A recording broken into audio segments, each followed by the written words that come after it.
ये ये ये विवाह, ये संबंध, ये निमंत्रण मेरे लिए उस कृष्ण का प्रहार है दुर्योधन, प्रहार, बड़ा दुखदायी प्रहार है। और उस प्रहार का उत्तर देने मुझे जाना होगा दुर्योधन। और मैं जाऊंगा। तुम खड़े क्यों हो? तुम बैठो, मैं जाऊंगा। मैं जाऊंगा। मैं कुछ समझ नहीं पा रहा हूं मामा श्री। उस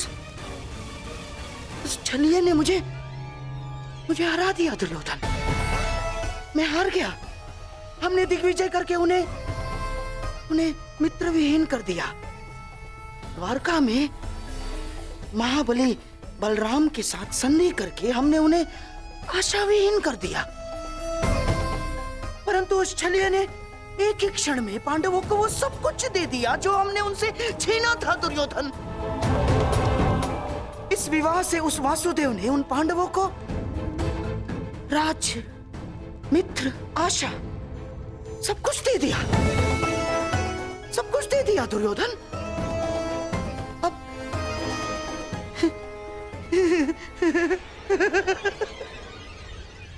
अब तुम्हारे समझ में आया कि उस छलिए ने हमारे साथ कैसा छल किया है।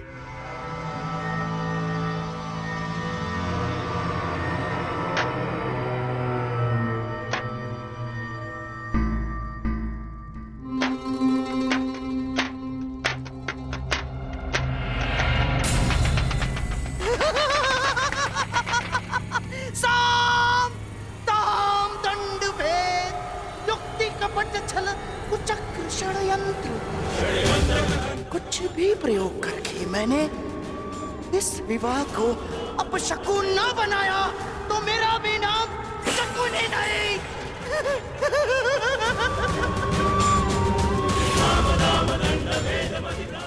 मेरी प्रतिज्ञा है मेरी, पांडवों का सबसे बड़ा सहारा, हार जाएंगे वो। उस छलिए को शकुनी का उत्तर मिलेगा दुर्योधन, इसी विवाह में मिलेगा।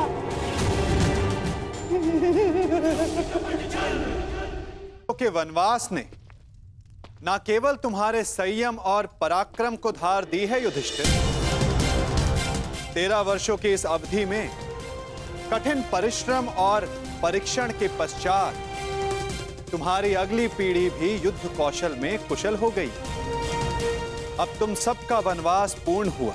अब समय आ गया है अपने वनवास रूप तपस्या का फल पाने का, और वो फल है तुम सबके पुत्र।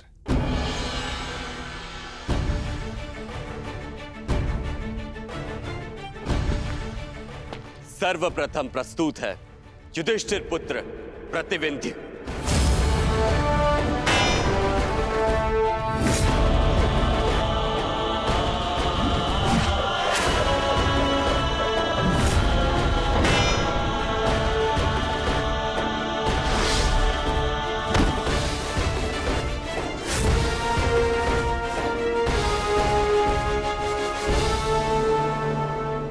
अब प्रस्तुत है भीमपुत्र सुत्सोम।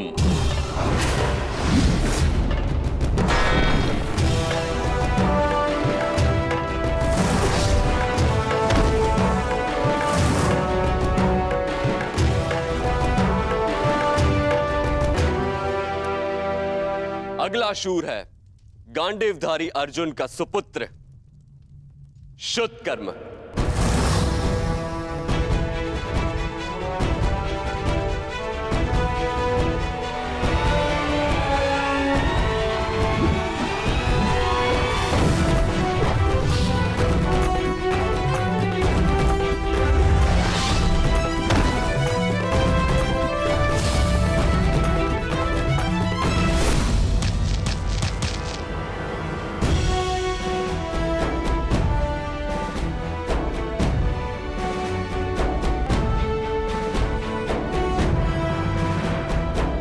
और अंत में नकुल पुत्र शतनिक और सहदेव पुत्र शुद्ध से।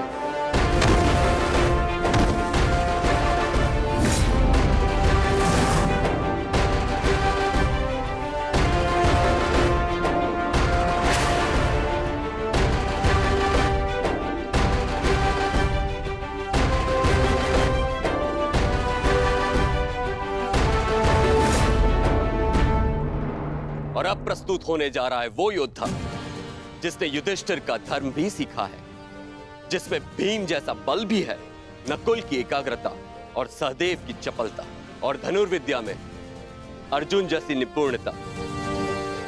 वो है अर्जुन पुत्र महायोद्धा अभिमन्यु। कृष्णे गुणार्जिता पांडवेषु च ये गुणा अभिमन्यु कुशीलेन्द्रस्थाः दृश्यन्ते गुणसञ्चया अभिमन्यु।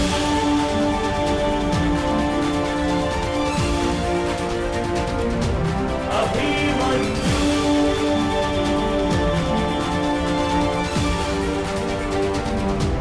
अभिमन्यु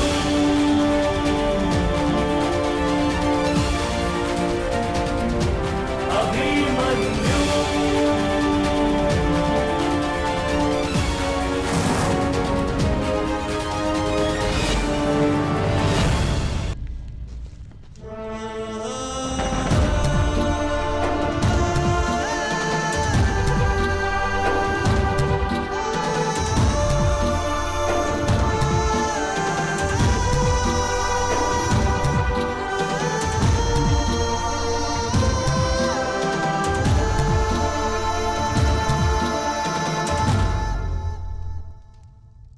मामाश्री ने मेरे परिचय में एक बात कम कही माता, कि आप जैसा तेज भी है मुझ में। प्रणिपात।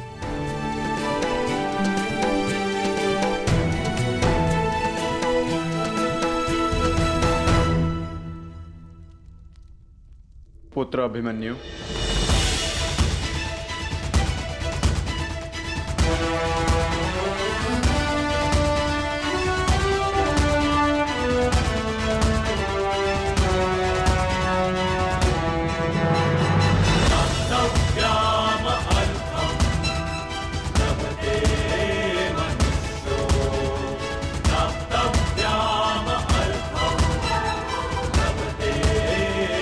पिताश्री।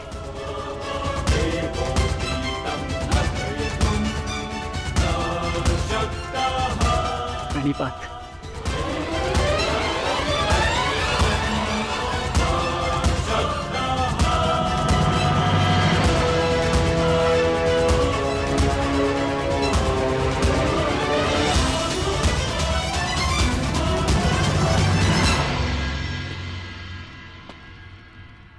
श्री बलराम, मुझे समझ में नहीं आता कि मैं आपका ऋण कैसे चुकाऊंगा।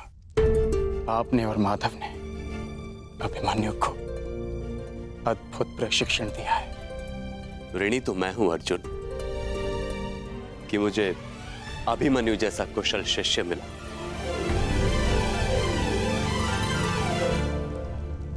आपका पुत्र साम कहाँ है सखा? उसे नहीं लाए साथ में? क्या वो हमसे नहीं मिलना चाहता? वो यहां आने के लिए उत्साहित था, परंतु एक विशेष कार्य आ जाने के कारण उसे भेजना पड़ा, इसलिए वो यहां नहीं आ पाया।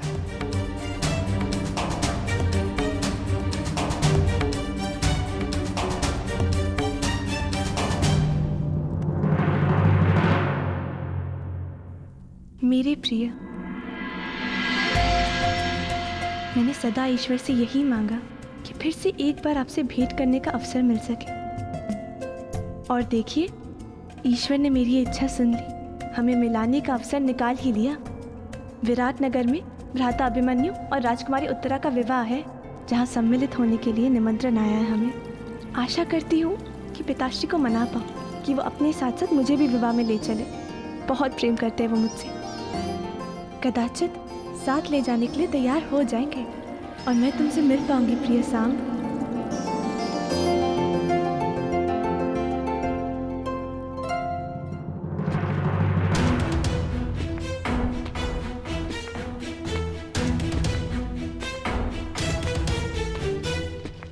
मैं हमेशा से चाहती थी कि मैं और तुम ऐसे ही किसी विवाह में मिले और साथ साथ स्वप्न देखे कि हमारा भी विवाह ऐसे ही जल्द से जल्द हो।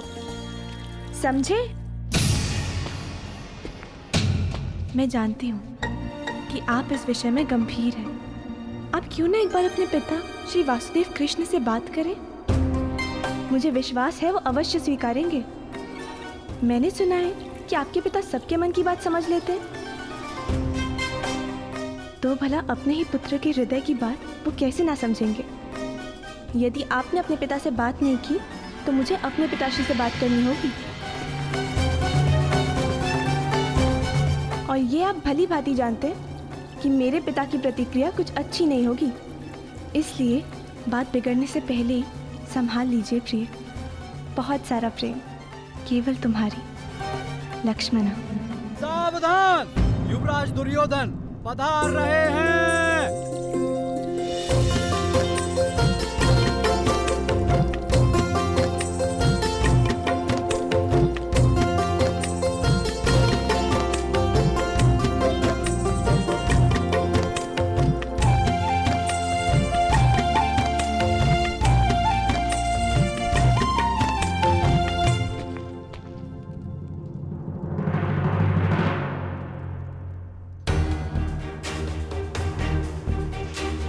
लक्ष्मणा, पिताश्री,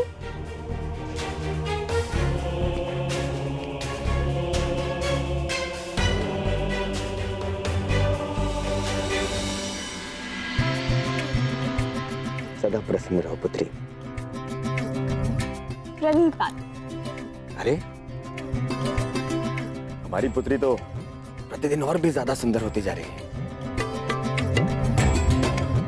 लगता है शीघ्र ही स्वयंवर रचना पड़ेगा आपका। युवराज की जय हो, राजकुमारी की जय हो। कहो। वो युवराज, राजकुमारी पक्षियों को दाना भिजवाना चाहती थी, इसलिए मैं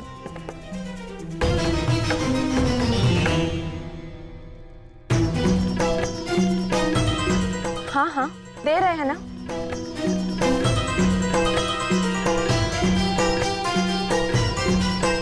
पुत्री, इन पक्षियों के साथ में खेलना कम कर दो।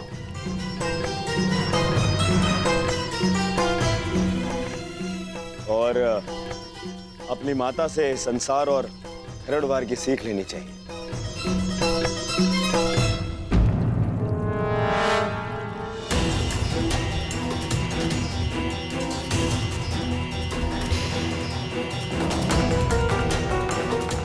श्रृंगार करना सीखो। आपकी विवाह की आयु आती जा रही है। आप भी ना पिताश्री। मैं किसी से विवाह नहीं करने वाली। मैं आपको छोड़कर कहीं नहीं जाऊंगी।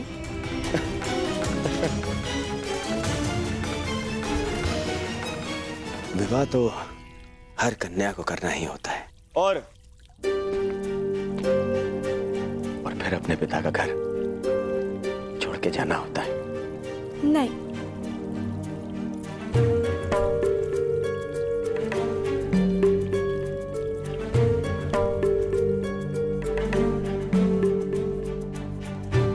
और मैं इतना मूर्ख भी नहीं हूं लक्ष्मणा।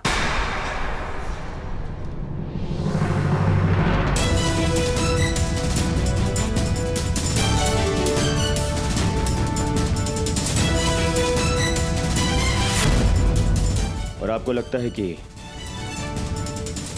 आप अपने पिता से कुछ भी छुपाने में सक्षम हैं?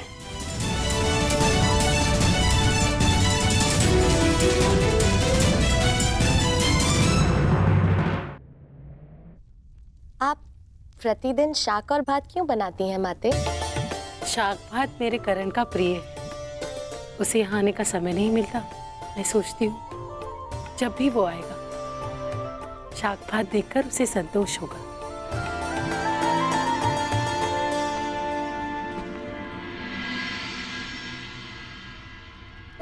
कर्ण,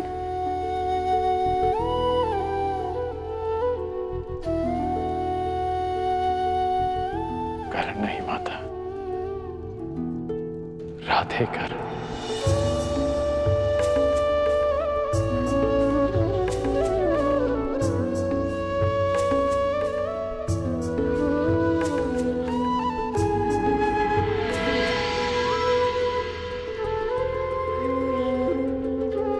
कैसी हो सुप्रिया?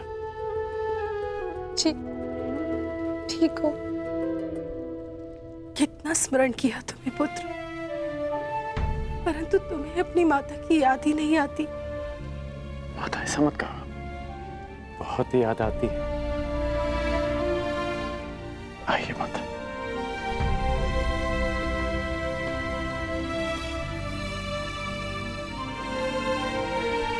नहीं माता, मुझे विराटनगर शीघ्र ही प्रस्थान करना होगा। आने में थोड़ा समय लग जाएगा,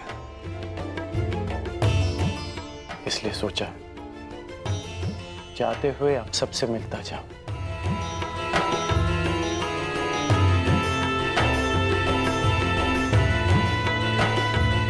किसे खोज रहे हो पुत्र? रुषसेन को खोज रहा हूं माता।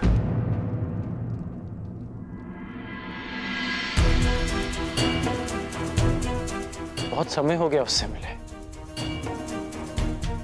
बहुत बड़ा हो गया होगा ना मेरा पुत्र? हाँ पुत्र, परंतु वो कहीं बाहर गया है। याद होता कि तुम आने वाले हो, उसे कहीं जाने ही ना देते। अच्छा, बाहर क्या? माता, उसे आने में अधिक समय लग जाएगा क्या? कदाचित आज तुम उससे मिल नहीं पाओगे। नहीं माता, मुझे उससे मिलना है। पिछली बार भी विराट युद्ध से पहले जब मैं यहाँ आया था तो उससे नहीं मिल पाया था माता, परंतु इस बार मैं उससे अवश्य मिलूंगा। ठीक है, मैं अपने पुत्र की यहीं प्रतीक्षा करता हूं। अन्यथा यदि आपको पता है कि वो कहां गया है तो आप मुझे बता दीजिए, मैं वहीं जाके उससे मिल लूंगा।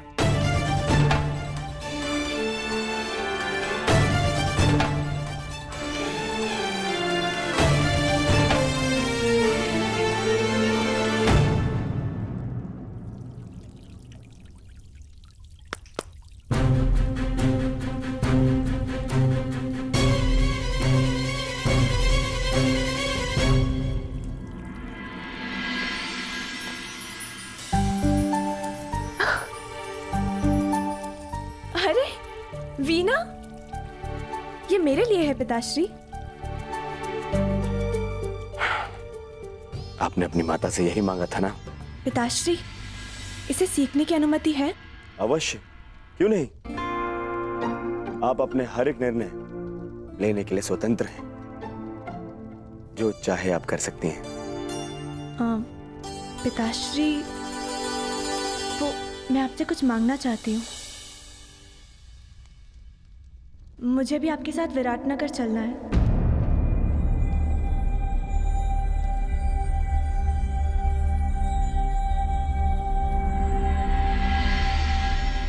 प्रश्न ही नहीं उठता लक्ष्मणा।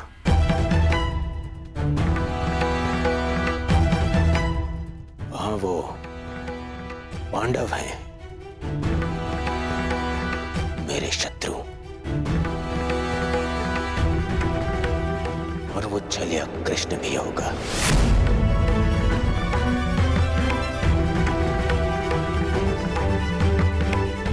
जो सदा मेरे सामने कठिनाइयां उत्पन्न करता रहता है।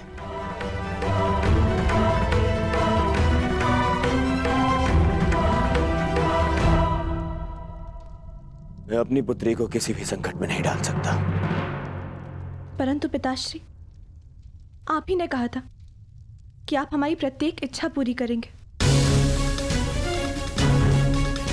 अवश्य, परंतु जानबूझकर आपको संकट में तो नहीं ढकेल सकता ना। आपकी सुरक्षा मेरा कर्तव्य है।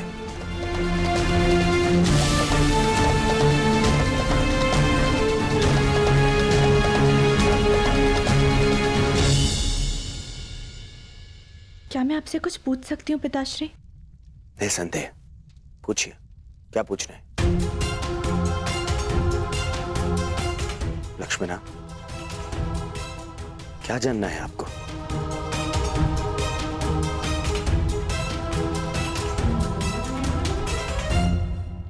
कुछ नहीं, फिर कभी पिताश्री।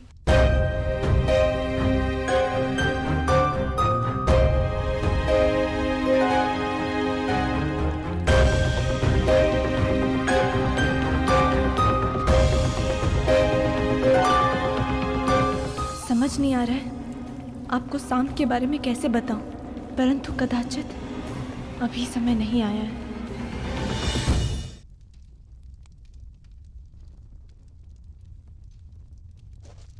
क्या हुआ? आप दोनों इतना विचलित क्यों हैं? कुछ नहीं पुत्र, सब ठीक है।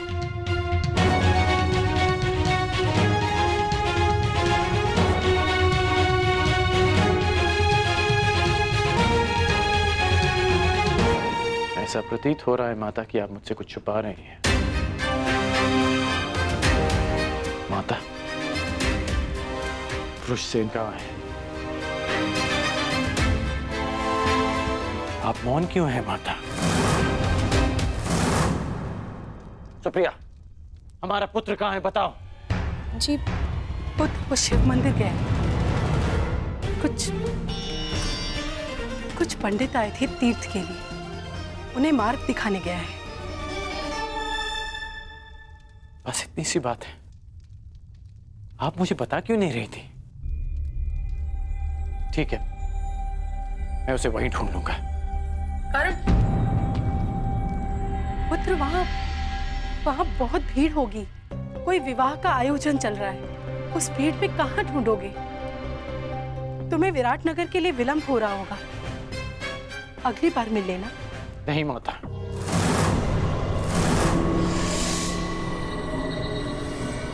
मैं इसी बार उससे मिलूंगा। मैं शिव मंदिर जा रहा हूं माता। प्रणिपात।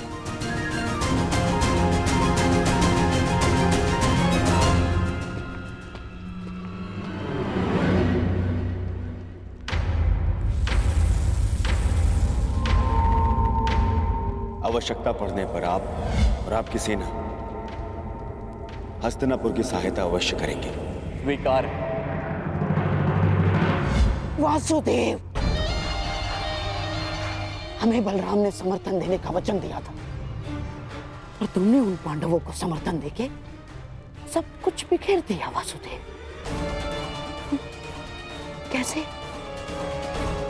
कैसे तुम्हें अपने मार्ग से हटाओ, कैसे तुम्हें पराभूत करो, कैसे तुम्हारा अंत करो वासुदेव, कैसे कैसे करो?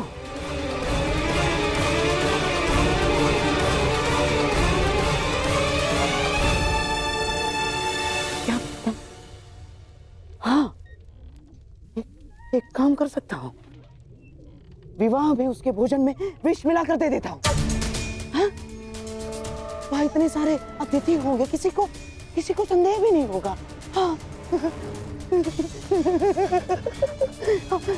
ऐसे ही करता हूँ। नहीं, गांधारराज, ये संभव नहीं है। ना, जब वो छलिया नवजात था, तब पूतना ने भी विष पिलाने का प्रयास किया था। जब पूतना से कुछ नहीं हो पाया तो मैं कैसे? ना, कुछ और करना होगा गांधारराज। सोचो। दासी, इधर आओ।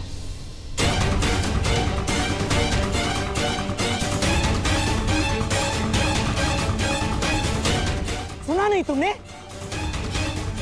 जाओ, मेरे लिए मदिरा का प्रबंध करो। जाओ।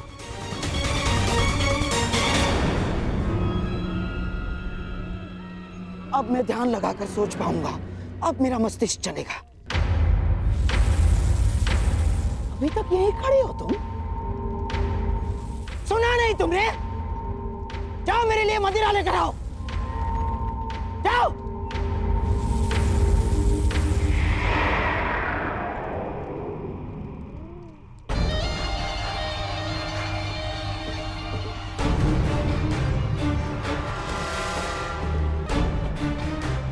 कैसे करूं उस वासुदेव का अंत?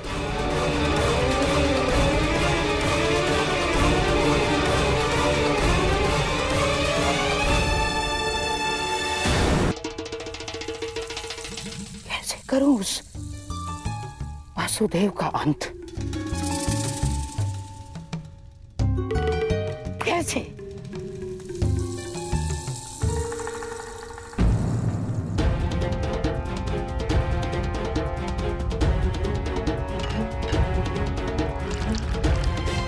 गांधार नरेश, मदिरा।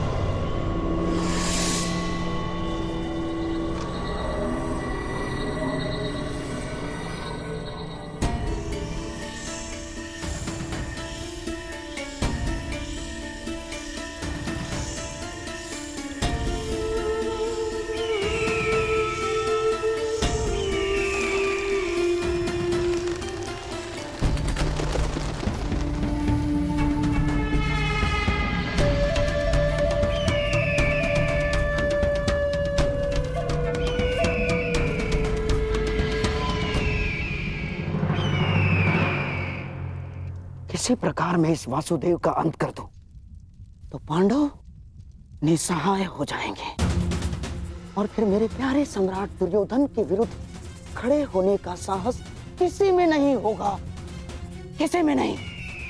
हाँ?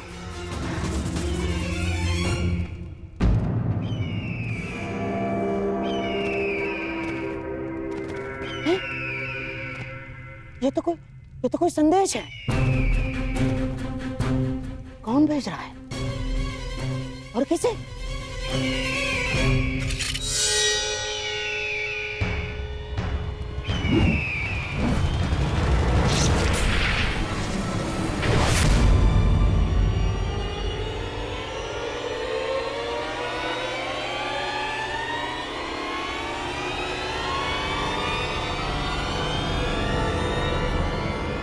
संदेश केवल आपकी लक्ष्मण।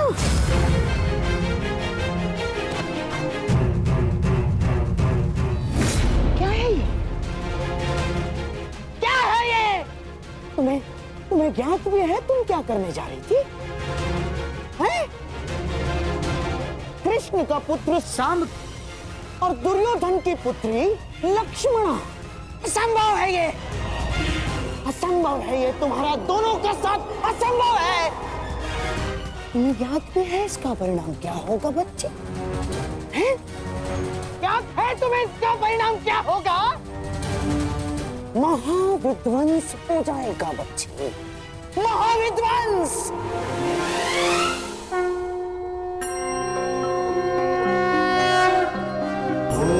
त्र्यंबकं यजामहे सुगंधिं पुष्टिवर्धनम्। महोदय जी, यहाँ तो विवाह का आयोजन था ना, क्या वो समाप्त हो गया? कैसा विवाह भद्र? यहाँ तो कोई विवाह का आयोजन नहीं चल रहा है। कदाचित आप भिन्न स्थान पर आ गए हैं। अर्थात माता और सुप्रिया मुझसे झूठ कह रहे थे, परंतु क्यों?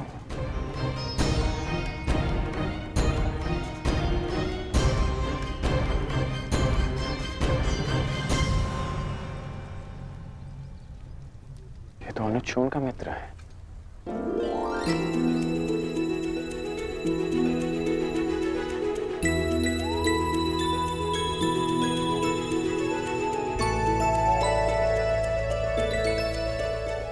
बहुत वर्षों बाद तुमसे भेंट हुई।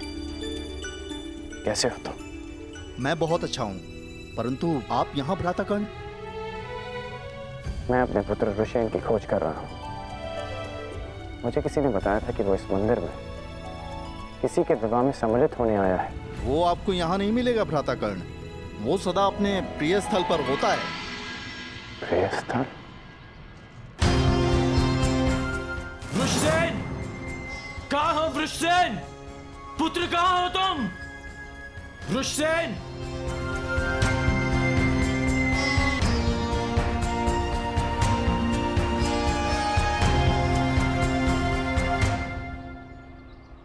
हमें क्षमा कर दीजिए महोदय, क्षमा कर दीजिए।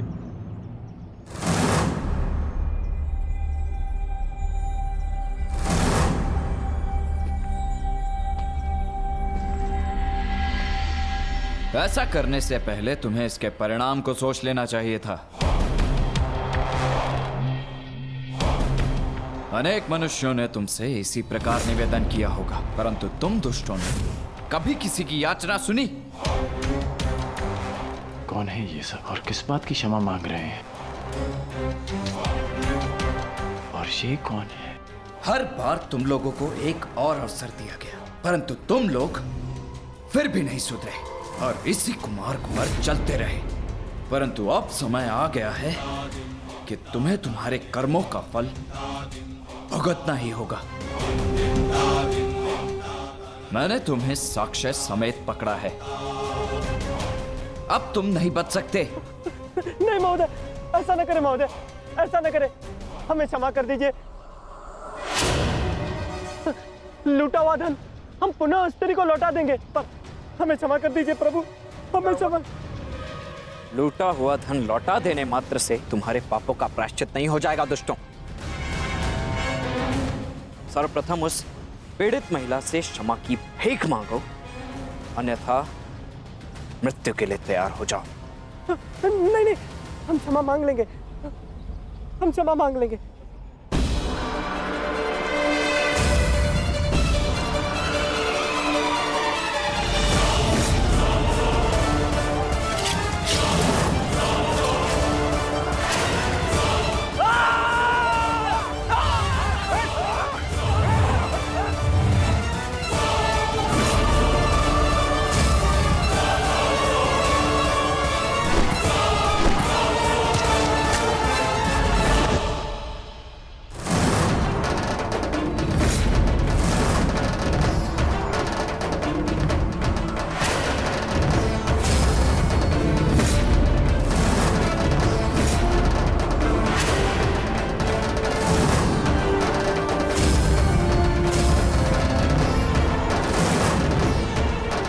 वृषसेन,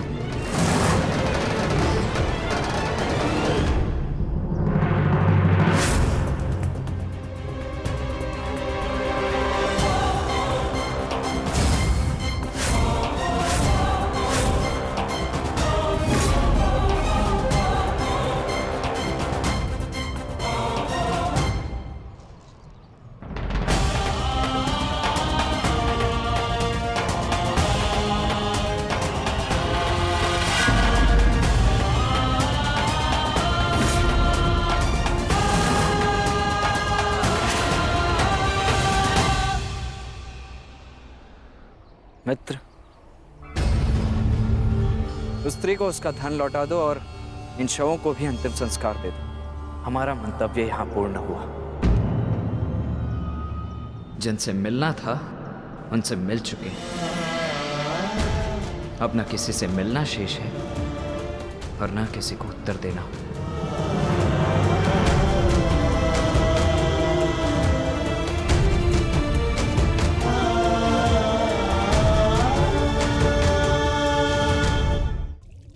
कब से चल रहा है ये प्रकरण? और कब से अपने परिवार के साथ विश्वासघात कर रही हो तुम? अब इस बात से मुझे दुर्योधन को अवगत कराना पड़ेगा। अब वो ही तुम्हारे इस दुस्साहस का निर्णय लेगा। रो लो तुम। नहीं मामा श्री, रुक जाइए। रो लो तुम, रो लो। ऐसा ना करिए मामा श्री, कृपया करके पिताश्री को कुछ ना बताइए, हम आपसे विनती करते हैं।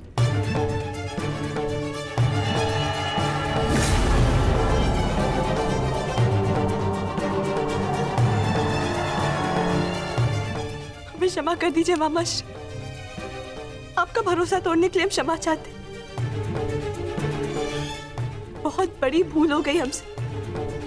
भूल गई थी मैं कि मैं ऐसा संबंध जोड़ने का स्वप्न देख रही जो कभी जुड़ ही नहीं सकता। प्रेम ने मेरी विचार क्षमता नष्ट कर दी। हमें क्षमा कर दीजिए, परंतु कृपया करके पिताश्री को कुछ मत बताइए। उन्हें पता चलेगा तो उनके हृदय को बहुत ठेस पहुंचेगी। उन्हें कुछ मत बताइए।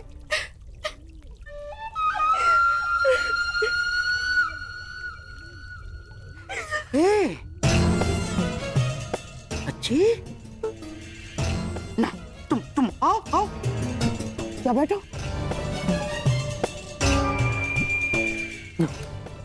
रोना लक्ष्मणा, देखो मुझे क्रोध तो आया था मुझे क्रोध, परंतु तुम्हारे अश्रुओं ने मुझसे कह दिया कि तुम सांब से अत्याधिक प्रेम करती हो। हाँ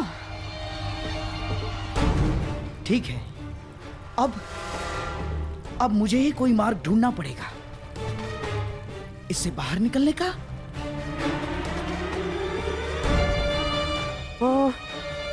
तुम क्या सांब को अभिमन्यु के विवाह में ला सकती हो?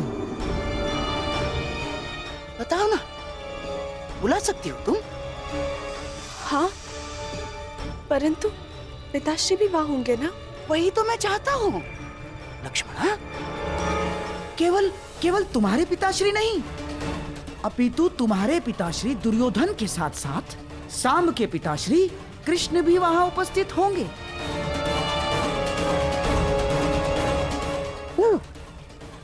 अर्थात तुम्हारे विवाह के विषय में कुछ प्रस्ताव उपस्थित करने के लिए दोनों के पिताश्री वहां होना आवश्यक है कि नहीं?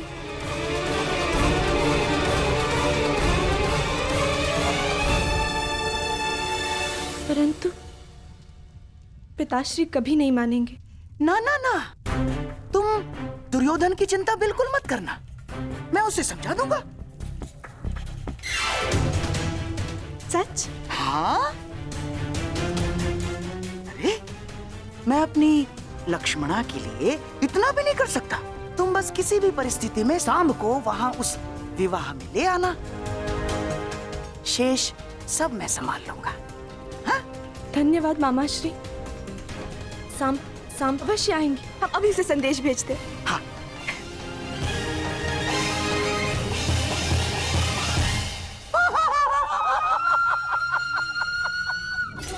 चलिए कृष्ण, अब आएगा आनंद।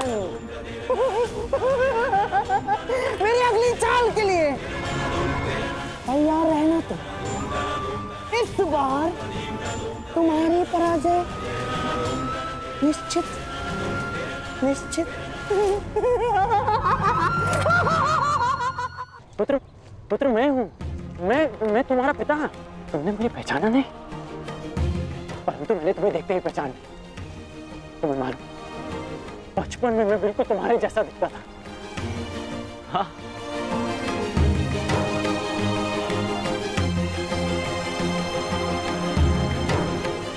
वही मुख, वही शरीर, जैसे मेरा ही प्रतिबिंब हो।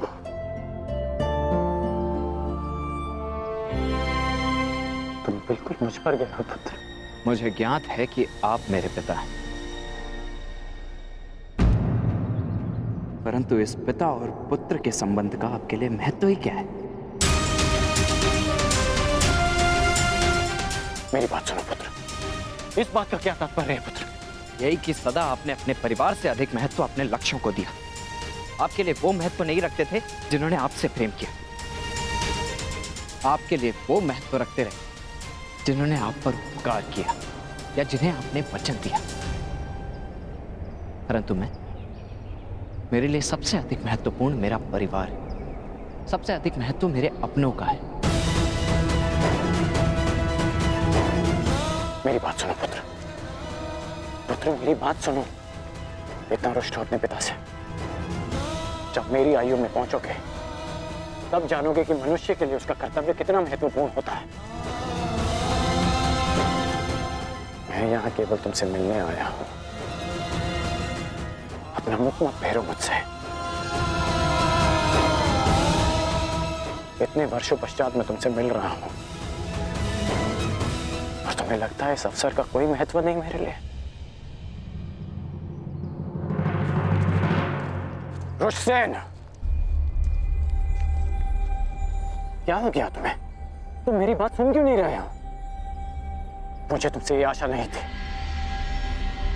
तो और क्या आशा थी मुझसे मेरे पूज्य पिताश्री कि कैसा व्यवहार करूंगा? वैसा ही व्यवहार करूंगा जैसा वो पुत्र करते हैं जिनके पिता उनसे वर्षों के पश्चात मिलते। आपका स्वागत करूंगा, आपको आलिंगनबद्ध करके अश्रु बहाऊंगा। आपने कभी सोचा है कि वर्षों के पश्चात जब आप अपने परिवार के पास लौटोगे तो सब आपकी व्याकुलता से प्रतीक्षा कर रहे होंगे? कदाचित शेष ने ऐसा किया हो, परंतु मैं भिन्न हूं। आपकी भांति मैं अपने परिवार को उनके हाल पर नहीं छोड़ सकता। मेरे लिए सबसे अधिक महत्व मेरे परिवार का है। मेरे लिए भी, परंतु मेरे लिए मेरा धर्म, मेरा कर्म, मेरा कर्तव्य भी उतना ही महत्वपूर्ण है।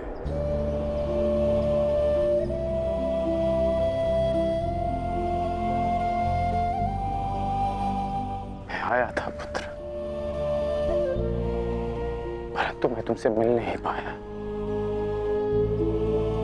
वो हस्तिनापुर की ओर से दिग्विजय के लिए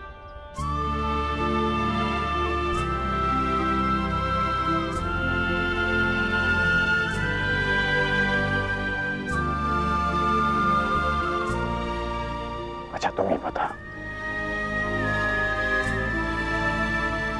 यदि मनुष्य केवल अपने लिए जिएगा, अपने ही सुख के बारे में सोचेगा,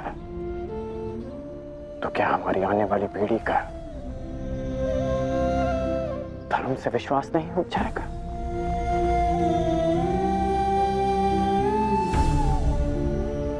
हमें समाज के उज्जवल भविष्य के बारे में सोचने का कोई अधिकार नहीं जब तक हम अपने पारिवारिक समस्याओं से ऊपर उठकर समाज के बारे में ना सोचें, समाज के लिए अपना धर्म पूर्ण ना करें। पुत्र, जीवन स्वार्थ नहीं, परमार्थ है।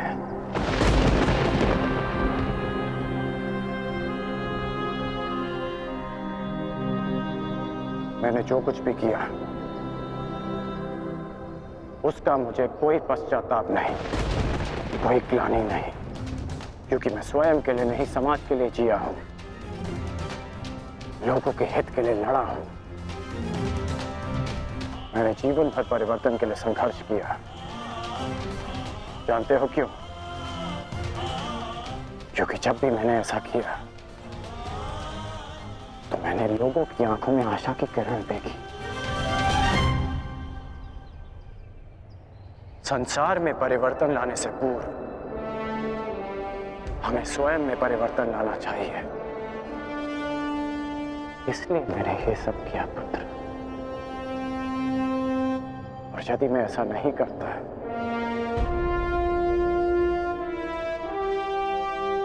तो तुम आज एक सूत पुत्र होकर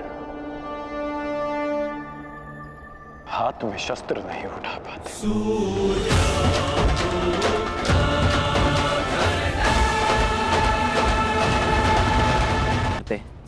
तो एक पति धर्म भी होता है, एक पुत्र धर्म भी होता है। यदि कर्तव्य की बात करते हैं ना, तो अपने परिवार और पुत्र के लिए भी मनुष्य का कर्तव्य होता है। और यदि समाज की बात करते हैं तो ये मत भूलिए कि समाज परिवारों से मिलकर बनता है। आप जिसे परमार्थ कह रहे हैं वो आपका परम स्वार्थ है। और कदाचित मेरा स्वार्थ मेरा परमार्थ। आप अपना धर्म निभाइए और मैं अपने संबंध निभाता हूं।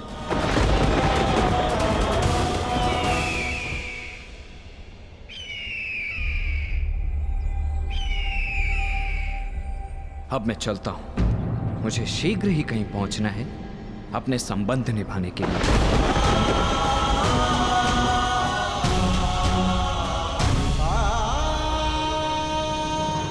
नहीं मामाश्री, मैं कह चुका हूं, लक्ष्मणा विराटनगर नहीं जाएगी, बस। अपनी शत्रुता के कारण अपनी बच्ची का मन तोड़ना कहाँ का न्याय है दुर्योधन? हमारी बच्ची लक्ष्मणा को हमारे साथ ले जाना उचित होगा दुर्योधन। अरे कदाचित आप भूल रहे हैं मामाश्री कि विराटनगर हमारा मित्र नहीं शत्रु राज्य है। कोई अनहोनी हो गई तो, युद्ध छिड़ गया तो। मैं कुछ नहीं भूला हूं दुर्योधन, परंतु समझो बात को, ये निमंत्रण युद्ध का नहीं, विवाह समारोह का निमंत्रण है। उस अभिमन्यु का विवाह समारोह है। और दुर्योधन, हमारी नई पीढ़ी का पहला विवाह है, उसमें हमारी बच्ची को ले जाना अनुचित नहीं है। अरे मामाश्री, क्षमा कीजिए मुझे, परंतु यह मुझे स्वीकार नहीं है। मैं अपनी पुत्री को संकट में नहीं डालूंगा, बस। दुर्योधन, देखो, ये मत भूलो कि ये आमंत्रण पांडवों की ओर से आया है, अर्थात पांडव शांति बनाए रखने के लिए कुछ भी कर सकते हैं, कुछ भी, जिससे किसी पर भी कोई भी संकट आए। मामाश्री बस, अब मुझे और कुछ नहीं सुनना है। ठीक है, जैसा तुम उचित समझो। रुकिए मामाश्री, क्या चल रहा है आपके मस्तिष्क में?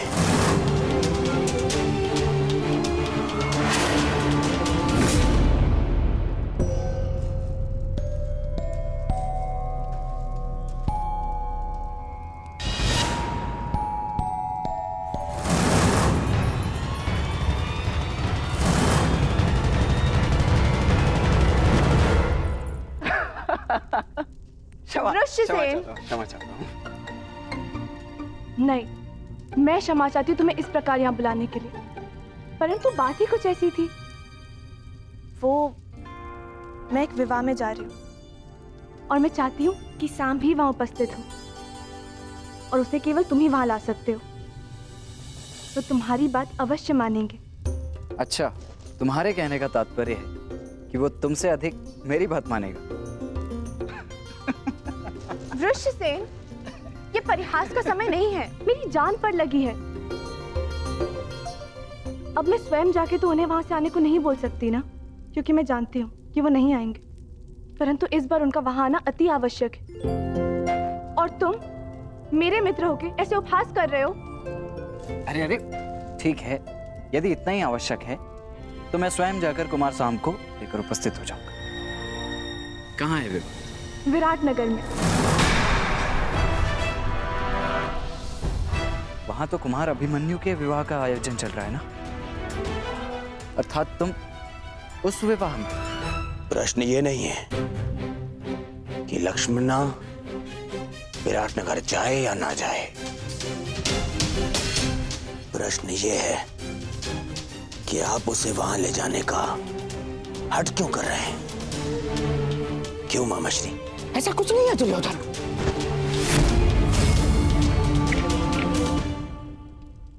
जितना मैं आपको जानता हूं मामाश्री, आप अकारण मेरा मन बदलने के लिए मुझे बातें नहीं करते हैं। कुछ तो योजना आपके अंदर मन में है मामाश्री। भला मेरे मन में क्या योजना हो सकती है? मैं ये जो कुछ भी कर रहा हूँ अपनी बच्ची लक्ष्मणा की प्रसन्नता के लिए कर रहा हूँ, और कोई योजना नहीं है इसमें। बेहतर होगा कि ना हो मामाश्री, क्योंकि यदि ये कोई आपकी योजना है जिसमें आपने मेरी पुत्री का उपयोग करना चाहा, तो मैं आपको क्षमा नहीं करूंगा मामाश्री। ये क्या कह रहे हो दुर्योधन? मैं अपनी बच्ची लक्ष्मणा को लेकर छल करूंगा? आपके लिए कुछ भी असंभव नहीं है मामाश्री, परंतु सावधान करता हूँ, क्योंकि यदि मेरी पुत्री पर जरा सी भी आँच आई तो आप मेरी प्रतिक्रिया सहन नहीं कर पाएंगे, समझे? दुर्योधन, ये क्या हो गया है तुम्हें? तो बताइए, आप लक्ष्मणा को विराटनगर ले जाने में दबाव क्यों बना रहे? महामाशय, आपका यह मौन मेरे मन के संदेह की अग्नि को और भड़का रहा है। बोलिए, अन्यथा मैं अपना संयम तोड़ बैठूंगा। बोलिए।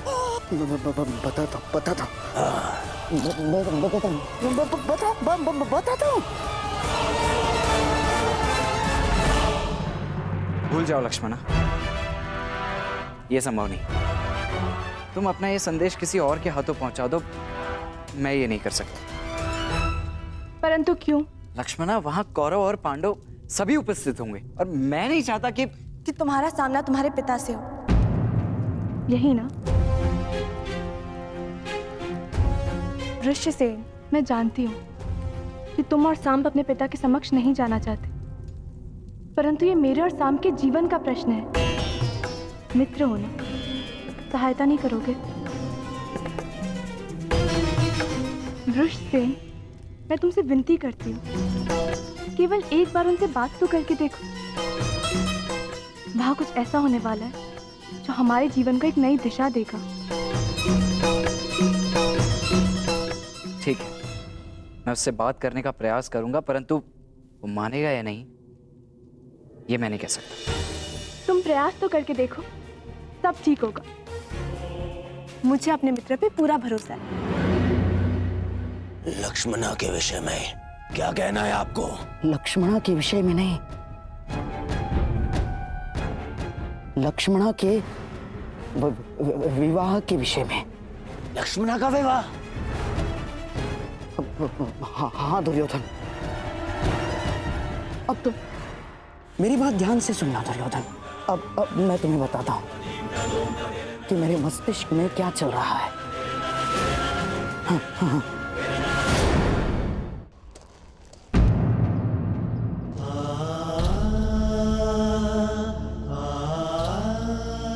मुझे नहीं पता था कि आप अभी यही हैं। मैं जानता हूं तुम मुझसे रुष्ट हो पुत्र।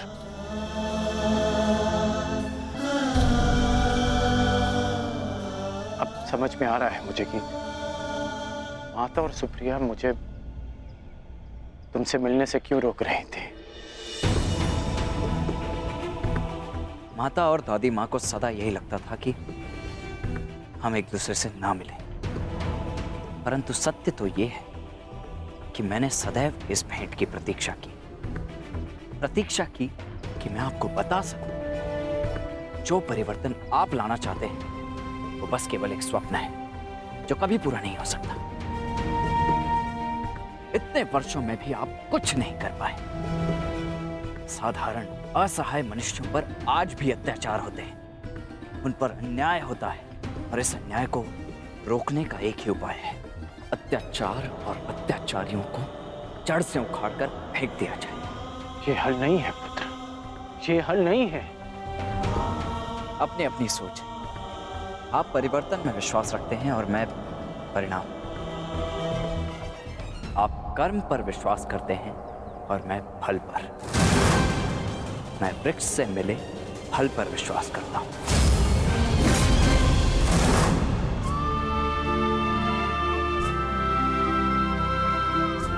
मैं जानता हूं कि तुम्हारे भीतर मेरे लिए बहुत कड़वाहट होगी,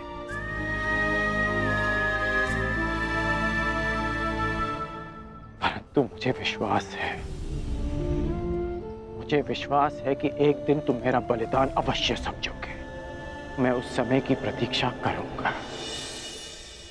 वो समय आएगा पुत्र, वो समय आएगा। वो दिन कभी नहीं आएगा जब मैं आपके तर्कों से सहमत होऊंगा। आपने अपना मार्ग चुना और मैं अपने चुने मार्ग पर चलूंगा। आप कीजिए प्रतीक्षा परिवर्तन की, परंतु मैं परिणाम लाऊंगा और मैं अपने मार्ग में किसी को नहीं आने दूंगा, फिर चाहे मुझे उसके लिए किसी का भी सामना करना पड़े। और यदि आपका भी सामना करना पड़ा तो मुझे स्वीकार है।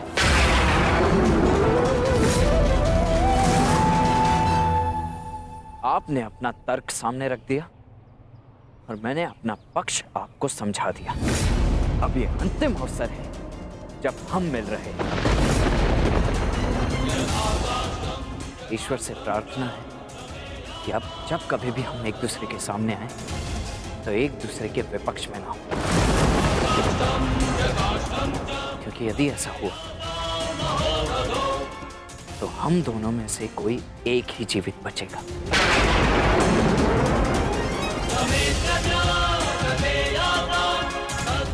और दोनों ही पक्षों में हानि माता की ही होगी, रोना उन्हें ही पड़ेगा। इसलिए प्रार्थना है कि आगे से मेरे मार्ग में ना आए।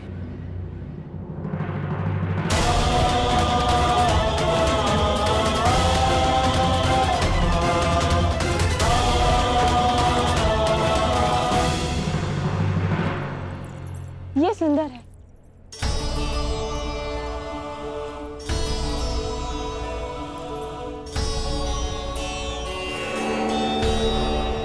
अति सुंदर पुत्री।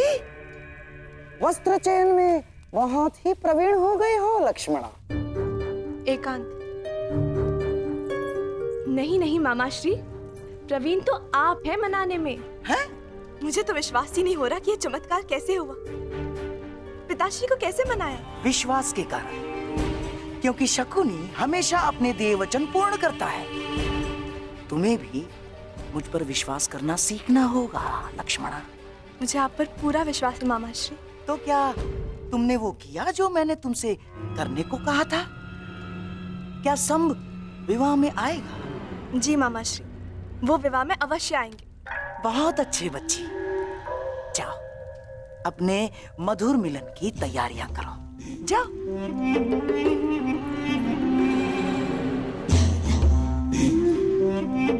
और मैं कृष्ण की पहली बार पराजय की कड़वी मुद्रा देखने की तैयारी करता हूं। मैं नहीं जानता कि तुम भविष्य देख पा रहे हो या नहीं, परंतु मैं तुम्हें हारता हुआ अवश्य देख पा रहा हूं। अवश्य। नहीं जीतोगे तुम, नहीं जीतोगे तुम। चलिए। समझ नहीं आता ऐसा क्या है इस मोरपंख में कि सब इसे देखते ही अपना शीश झुका देते हैं। क्यों इसे देखते ही सबके मन में भक्ति उमड़ पड़ती है। जाने दो मित्र, जिसके मन में जो भावना है उसे रहने ही दो।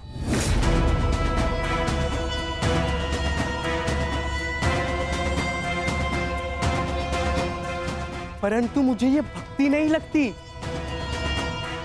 ये भय है, भय जो इस मुकुटधारी के पाखंड से उपजा है। लोग इससे प्रसन्न इसीलिए है क्योंकि वो उन्हें मनचाहा देते हैं। कम से कम वो ये कार्य तो उचित ही करते हैं मित्र। परायों को महत्व देते हैं, अपनों को नहीं।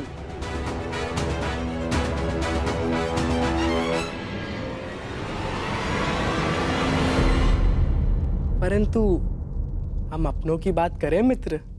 तो क्या निर्णय लिया तुमने? विराटनगर आ रहे हो ना? तुमने सुना नहीं? मैं वहां नहीं जाऊंगा जहां मेरे पिता महान श्री कृष्ण वासुदेव हो। मुझे समझाने में तुम अपना समय व्यर्थ कर रहे हो मित्र। मैं तो स्वयं तुम्हें वहां जाने से रोकने आया हूं मित्र, क्योंकि वहां जाना समय को व्यर्थ करना ही है, अनावश्यक। वो अभिमन्यु तुम्हें एक आंख नहीं भाती, तो तुम उसके विवाह में जाओगे क्यों? हाँ, वो माना कि लक्ष्मणा वहां आ रही है, परंतु उससे क्या अंतर पड़ता है?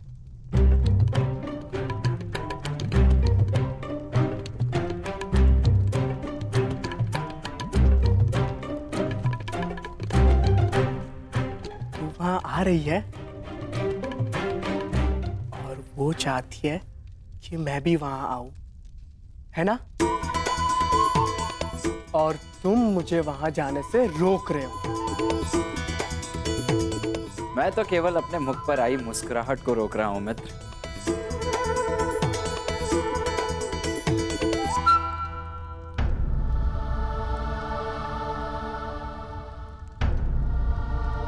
काकाश्री, प्रणिपात। प्रणिपात। तो हम कल प्रातः यहाँ से प्रस्थान करेंगे ना? परंतु अभी सूर्योदय होने में तो समय शेष है। फिर इस समय आप यहाँ? मैं जांच रहा था कि सुरक्षा प्रबंध पर्याप्त है या नहीं, क्योंकि हस्तिनापुर की राजकुमारी पहली बार जो हमारे साथ जा रही है। काकाश्री, आप अंगराज हैं, अंगरक्षक नहीं।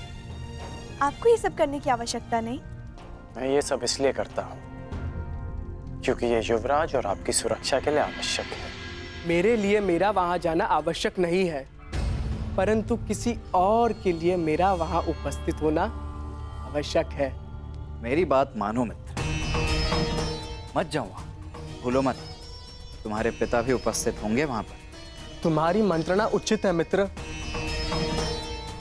परंतु हाँ, लक्ष्मणा भी होगी और उसकी इच्छा है कि मैं भी वहां पहुंचूं। इस बार भी उनकी इच्छा नहीं थी कि मैं उनके साथ विराटनगर चलूं, क्योंकि उन्हें आपकी चिंता है।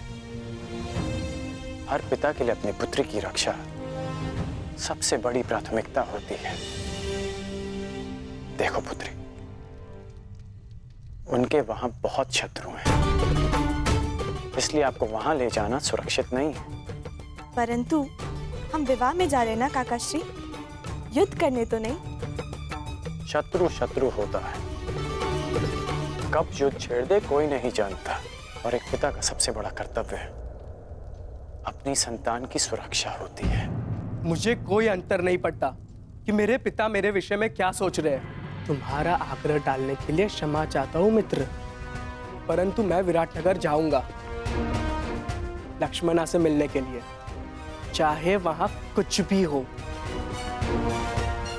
निश्चिंत होकर जाओ मित्र, यदि वहां कुछ होगा भी तो तुम्हारी रक्षा के लिए मैं वहां उपस्थित रहूंगा। चाहे जो हो राजकुमारी, स्मरण रखिएगा कि मैं आपकी रक्षा के लिए सदैव वहां उपस्थित रहूं।